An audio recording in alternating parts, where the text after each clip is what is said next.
शाहपुर थाना क्षेत्र की रहने वाली उषा देवी आज प्रेस क्लब पहुंची और उन्होंने मीडिया के साथ बातचीत करते हुए बताया कि उनके जेठ और रामनाथ निषाद के द्वारा उनका उत्पीड़न किया जा रहा है। 2015 में उनके पति की मौत हो गई थी और जिस मकान में वो रह रही थी वो आज भूमाफियाओं के चंगुल में फंसकर उस मकान पर कब्जा किया जा रहा है, जिसकी शिकायत लेकर वो कल कई अधिकारियों से मिली थी और लिखित शिकायत दी थी, जिसका कोई भी फायदा नहीं हुआ। जिसके एवज में आज उन्होंने प्रेस क्लब पहुंचकर प्रेस वार्ता कर अपनी आप बीती बताई। पूर्वांचल में क्वालिटी एजुकेशन और एक्सीलेंट प्लेसमेंट के लिए अनेकों राष्ट्रीय और अंतर्राष्ट्रीय पुरस्कारों से सम्मानित KIPM गीटा Gorakhpur. Admissions open for BTech with mechanical, civil, computer science, electrical and electronic streams. जब गोरखपुर में KIPM है तो कहीं और क्यों जाना। KIPM गीटा गोरखपुर। महिला ने आरोप लगाते हुए कहा कि हमारे जेठ और शाहपुर थाने का हिस्ट्री शीटर और भू माफिया राम निषाद ने मिलकर जबरन हमको हमारे ही घर से बेघर कर दिया।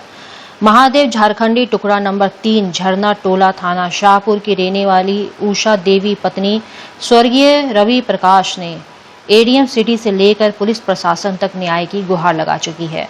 महादेव झारखंडी टुकड़ा नंबर 3 झरना टोला में अराजी नंबर 316 में बने दोनों मकानों में अपने हक एवं हिस्से में 1/2 भाग में अपने बच्चों के साथ रह रही थी, परंतु मेरे भसुर ओम प्रकाश पुत्र स्वर्गीय बेचन और हिस्से को हड़पने की फिराक में सदैव लगे रहे, जिसका परिणाम यह हुआ कि 19 जुलाई में भसुर ओम प्रकाश ने मेरे हक और हिस्से में ताला बंद कर दिया। जब इसका विरोध किया गया तो भसुर ओम प्रकाश ने धमकी देते हुए कहा कि तुम दोबारा इस मकान में आओगी तो तुम्हारे लिए ठीक नहीं होगा।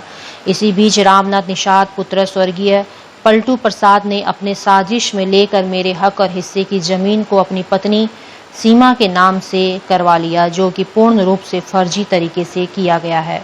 इस संबंध में थाना शाहपुर थाना दिवस और तहसील दिवस में भी सूचना दी थी, परंतु आज तक कोई कार्रवाई नहीं हुई। पूरे परिवार के साथ दर दर भटक रही हूँ। ये हम रहने वाले झरना टोला के हैं और हमारे पति नहीं हैं। रामनाथ और ओम प्रकाश मिल करके, हमारे भसुर हैं ओम प्रकाश, वो मिल करके हमको घर से बेघर कर दिए हैं। और रामनाथ भू माफिया हैं और कह रहे हैं कि इस घर में तुम्हारा हक हिस्सा नहीं है, तुम्हारे नाम से नहीं है, तुम इस घर से निकलो। और हम लोग को बाहर निकाल दिए, घर सब सामान मान फेंक करके। अभी 1 हफ्ता की पहले की पुलिस को सूचना दी, पुलिस कह रहे हैं हम कि इसमें कुछ नहीं कर पा रहे हैं। झरना टोला चौकी पे अभी नहीं, अभी 1 हफ्ते से कल से हम दौड़ रहे हैं, कल परसों से हम दौड़ा कर रहे हैं। कल SP साहब के पास गए थे तो वहाँ भी कोई सुनवाई नहीं हुई।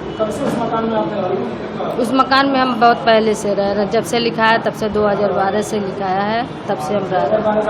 हाँ, 2015 में हुआ था। सर यही चाहते हैं अगर हमारा है सिस्टम मिले, नहीं तो हम बच्चों को लेके आत्महत्या कर लेंगे। नहीं मिलेगा तो ऐसे रोड पे हम भटकेंगे नहीं ना, बच्चों को लेकर के कहाँ से करें। अभी इधर उधर रह रहे हैं।